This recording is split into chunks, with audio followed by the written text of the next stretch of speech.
Discerning Hearts presents How to Pray, a practical guide to the spiritual life by David Torkington. Chapter 8, Reconciliation, Reconciliatio. When you come to prayer, inspect your heart, so as to send your prayer pure to God, and carefully examine whether there is any obstacle to this. Abbot Macarius, the Egyptian.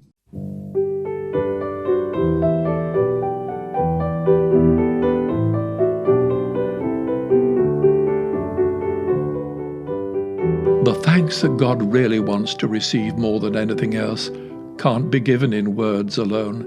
He wants us to do all that is within our power to enable Him to strip away all and everything in our lives that prevents us from being totally reconciled to Himself.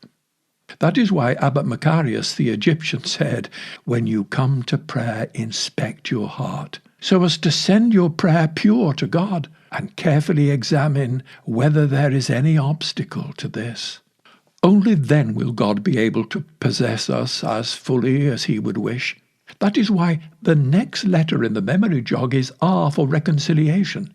It is a reminder to pause for a few moments, to review our lives since we last prayed. It's time to ask God to show us everything we have done or failed to do that has kept Him out.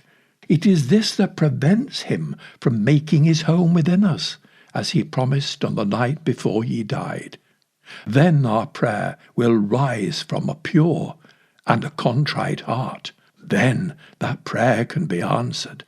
I do not think it is healthy to encourage people to become morbidly introspective, but it is necessary to keep a close eye on the way we treat others and endeavour to live out the standards of Christian behaviour in our daily lives.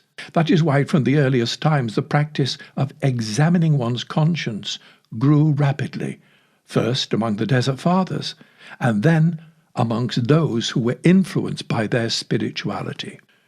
Then it is time to make an act of contrition for how we failed in the past. A formal act of contrition could be used, but a sincere expression of personal sorrow in our own words would be better still.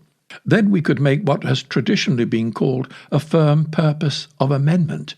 If we do not intend to try better next time round, it's 10 to 1 that there was something seriously wrong with the sorrow that we expressed a few moments before. Finally, and on the basis of the review of life that has just been made, we should be a little more aware of the moral stumbling blocks that usually trip us up. Now, therefore, it is time to try and forestall them. If there's a lazy streak in us, or if we have a hot temper, or are prone to making smart aleck remarks at the expense of others, now is the time to make the necessary steps to avoid falling into these same faults in the forthcoming day. It is time to ask for God's help too, to do what we will never be able to do without Him.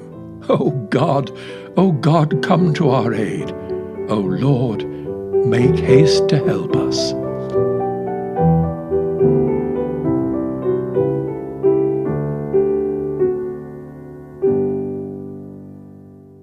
You've been listening to David Torkington and How to Pray, a practical guide to the spiritual life. For more episodes in this series, visit discerninghearts.com, or you can find it in our free Discerning Hearts app or on many other streaming platforms.